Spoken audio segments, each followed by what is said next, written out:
Absolutely. Let's go to my desk. Oh, they walk in unison. That's cool. I was devastated when he told me about his condition. Hey, come this way, Lucas. Hey, come back this way, Lucas. I don't think I've ever seen this before. That's interesting. Oh, here. Well, don't hit the... Look out! Look out for the desk. Oh, watch the step, sir. Oh, he floats. Sir? Are you a witch? Oh my goodness. Harry? Are you a wizard? Is your name Harry Lucas? Where is your desk, sir? I don't know. How about you lead me? I'm the one in control, but I shouldn't be. Is this your desk? Is it down? Sir, you have like 40 desks. Let us settle at my desk. Just there. By the fireplace. Ah, thank you. Here, we'll go down the stairs together. This is great.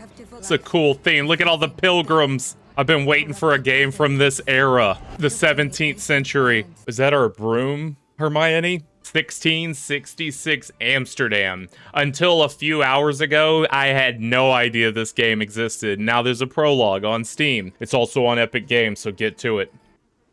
Oh, and we just go. I was expecting a cutscene. We're just in it, eh? The Summer Game Fest happened today. It's over now. It was eventful and it was festive, and it's one of the 2 times a year that gaming fans like myself have to really look forward to. Sure, there are, game releases, but as far as like events go, outside of the game releases and the games themselves, these are 2 things that happen: the Game Awards and the Summer Game Fest. It was a lively event, very theatrical, as the Game Awards usually are as well. Some really good game reveals, this being one of them, and just so many spectacular things that I, as a gamer, should be excited about, that I have to look forward to. The internet's gonna be booming for the next couple days. They'll forget about Grand Theft Auto 6 for at least a day, and Trailer 3. And I was sitting there watching the event, slightly behind live, and I see the first few games pop up, and instead of being, oh, look at all the games I have to look forward to playing later this year,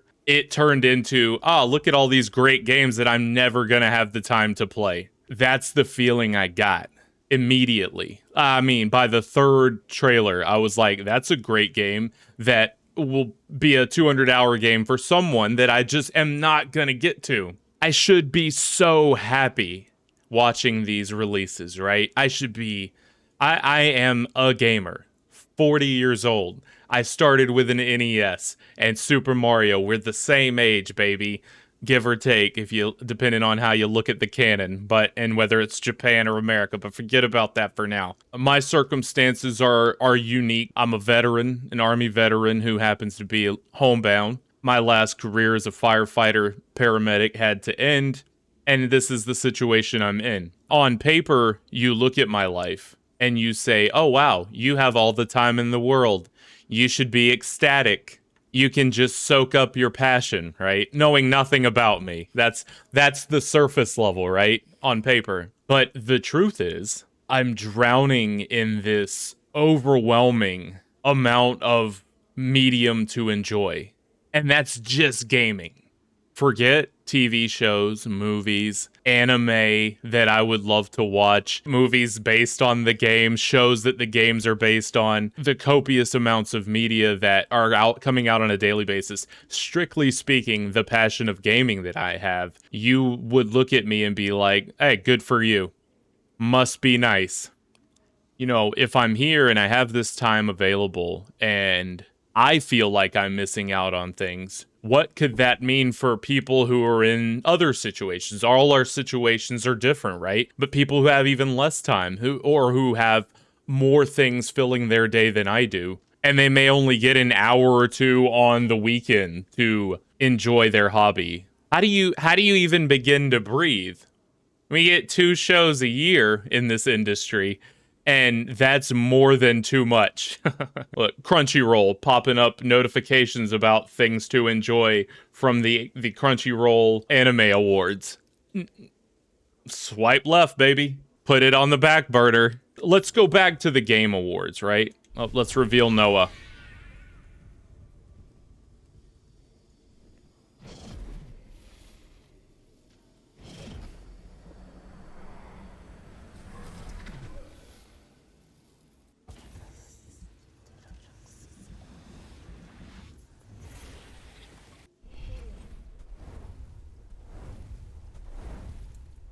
Oh, we're a full-on witch. There's not even a partiality here. No, I'm Hermione.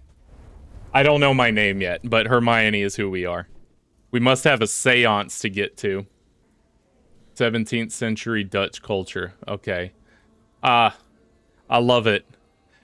Patrice Desilets, that's the guy. I don't remember if he initially came up with the idea of Assassin's Creed or his involvement, and I hate that. I'm sorry, sir, and everyone else involved. I wish I knew. I wish I was informed. But let's look back. You know, the Game Awards happened 6 months ago in December, and I was filled with that same sense of excitement and hope. And then I look back at the past 6 months, and what have I played? I played Alien Isolation, a 15-year-old game. I play Fortnite because that's a family activity that is part of how I spend time with some of my extended family. So that's something we do often in our evenings. And I played Resident Evil Requiem. That came out. I played that for a week or two. I've been playing Lego Batman for the past 2 weeks, maybe, since it came out. And then Crimson Desert took up 2 months in the middle there, 2 or 3 months. And that's it. Maybe 1 or 2 more that I played for the channel, but what, 5 games, 6 games? This is what I do, but that speaks to the picture here, right? Someone like me who should have this time has played 6 games. What does that say? Well, let's talk about it. And even deeper than that, that doesn't include... I've got Black Myth Wukong on the back burner that I've never touched, that I own. This is a game that's 3 years old? Shadow of the Erdtree, I bought a year after it was released. Still haven't touched it. And I, platinumed Elden Ring. Death Stranding. And I'm not even talking about the second one. I'm talking about the first Death Stranding. Like, I can go on. I won't, but I could, about all these games that exist and are continued. And so how am I supposed to be happy that all of these new, exciting, possibly great games are coming out? Going back to the time I have to spend on this and how this is a passion of mine, this is the only situation I can't speak to your situation. I'm only speaking to mine. Gaming is a passion, the passion of mine. Outside of my important pillars in life, this is the passion. After you cut the grass, you play games. That's the passion. But it's 4th or 5th down the list of responsibilities. I have priorities that I attend to, regardless whether or not mine may be different from yours. Gaming is not number 1. It is just my most passionate number 5. My daily life revolves around the worlds of my daughter and my wife. I'm a father and a husband, and I have these household responsibilities.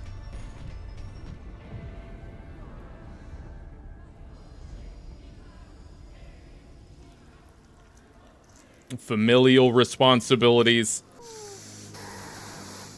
I got 2 cats that need nurture and love and healthcare. So maintaining that infrastructure and being a husband and a father first, that comes first. So when I look at the next 20, 30, 40 years, what do I have left, right? And I'm focused on those things, and then I see new games dropping every day. Look at your Steam store, on my PlayStation store. This event showing me all of this stuff. I'm playing a prologue of a game that's not out yet. The demos that exist. The AAA games. The independent games. Grand Theft Auto 6 is gonna take 6 months of my life. I'm ready for that. I know that. But with all of that, the passion just starts to be this overwhelming. How do I even enjoy it? Am I enjoying it? Do I enjoy it well already? Is there something I can do differently? Why am I anxious about a thing that brings me joy? I'm guessing Batterazze is like, I know it's not Italian, I know it's Dutch. I'm guessing that's like a familiar, maybe? A Dutch word for familiar, or some word my uneducated brain does not know. The child, the page, the knight, the spirit, the hermit. Oh, that guy's a little mangy. I think we're gonna go with the hermit. The dreamer, he's the first to die. We're not... Oh, so many different personalities. The guardian, the alchemist. That's my wife. the child, the page. Where is the, I'm gonna go with the hermit, just because of the touch of hair loss he's got. He got a little alopecia, a little kitty alopecia. Its gaze reflects thoughts roaming the span of the universe, seeking eternal truths and knowledge. Hey. And then that's what we're doing here, trying to seek some eternal truth and gain this knowledge of ourself and the understanding of what moves us through this life. That's what this talk is about. Let's take him. Yeah, confirmed. Come on, little buddy. You're with me. We are one now. We have joined in holy matrimony. Me and the hermit. Do you have a name, hermit? Did we rescue this boy? Is he in a house fire or something? He's had a rough go. No wonder he lives alone. He don't trust nobody.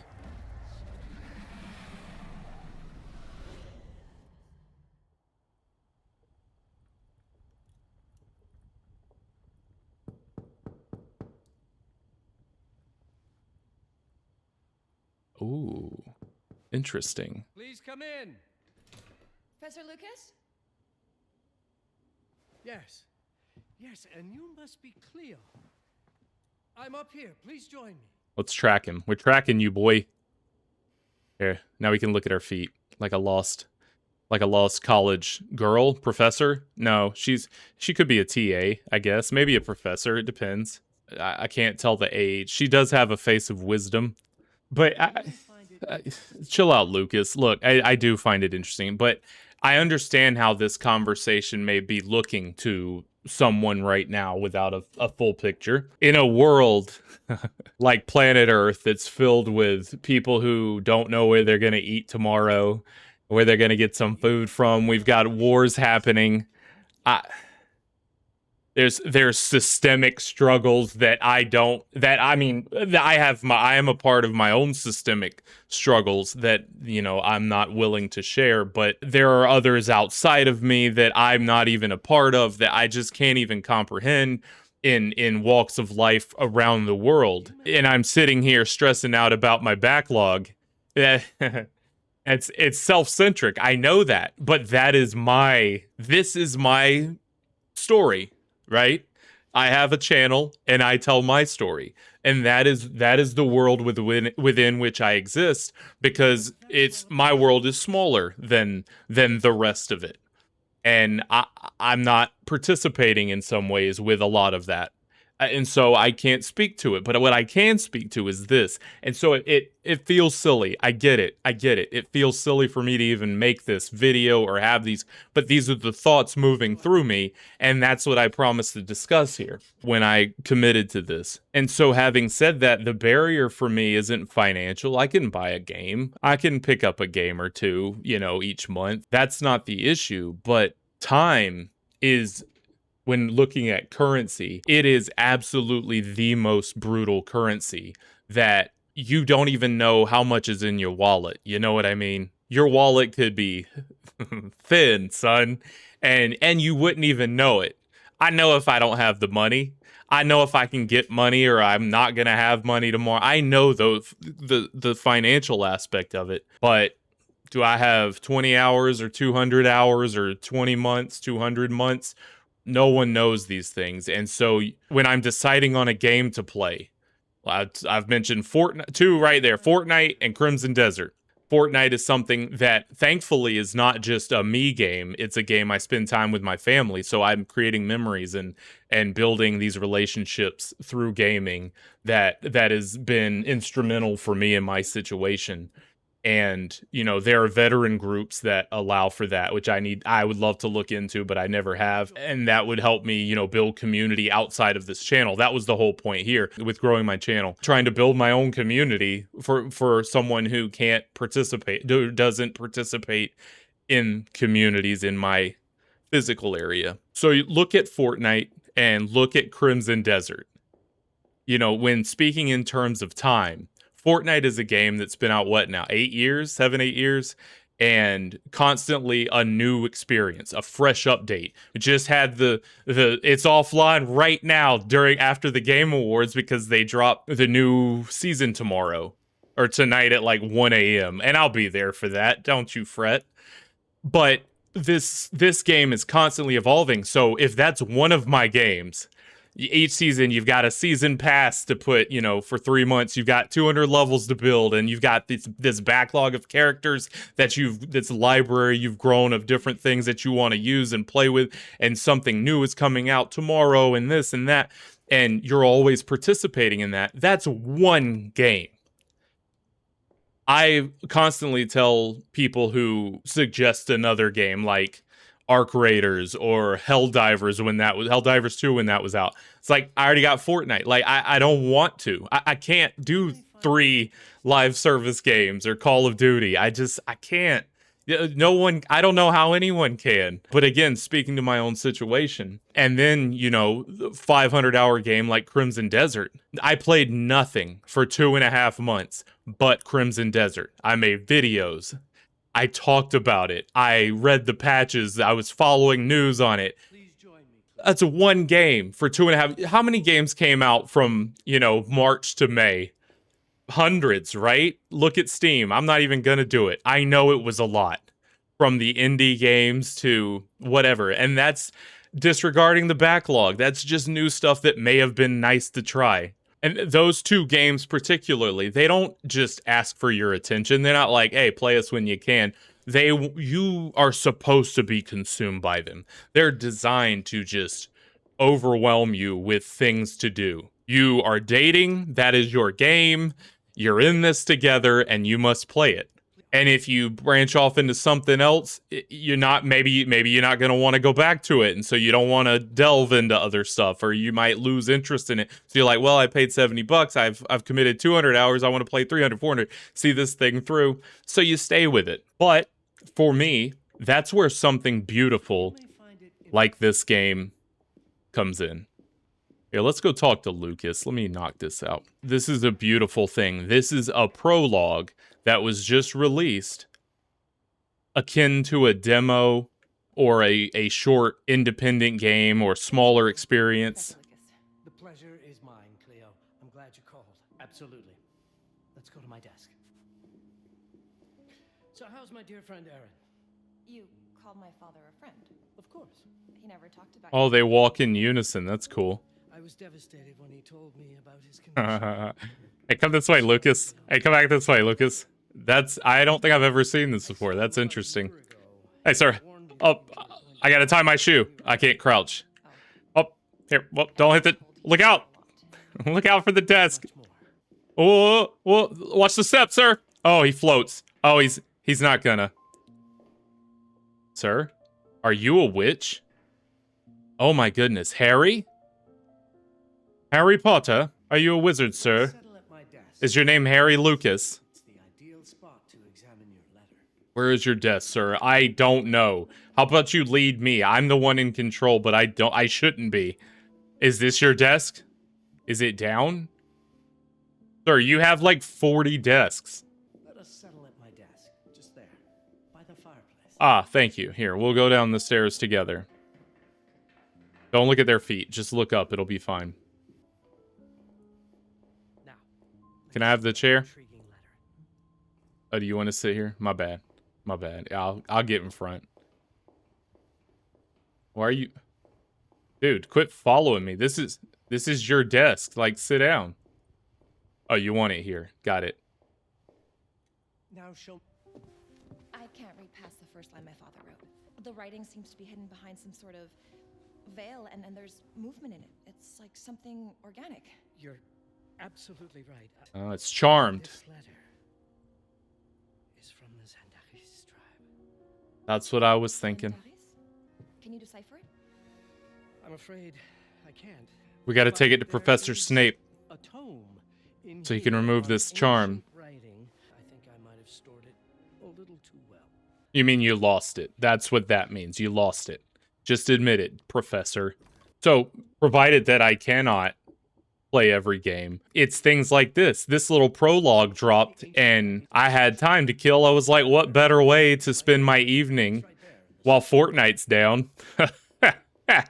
Instead of jumping into a 500-hour adventure, try out this fresh new prologue / demo that looked intriguing. about witches and cats and such. It's the perfect practical solution to that mental, that fatigue, that anxiety. I'm gonna finish this. I'm gonna knock it out and be like, yeah, that was a cool little experience. Can't wait for the main game. And it kind of allows me to still enjoy that experience of trying something new without committing a week, you know? You get this little narrative bite. We get to talk with the professor, this tight designed experience. And something like this to me, or a demo, or chapter games, like the Telltale games that used to, you know, Batman and A Wolf Among Us. It's proof that games can exist that can respect your time and offer this mechanical look at how they work, or something new, some new concept, and then they let you walk away from it with a sense of completion, and you're not stuck just thinking about, okay, well, they've got a new update coming out tomorrow, there's an event this weekend, I gotta finish 12 quests. I still need 100 rivals, Fortnite. That before that ends tonight. That missed my shot there, lost out that loot. I'm not using the word FOMO as I discuss this, but there is a very strong fear of missing out on things that those games create, that there's no sense of that in me playing something like this. This is the medicine. What's the solution here? Now that we've asked that question, or brought this topic to light, what's the answer? How do we cope?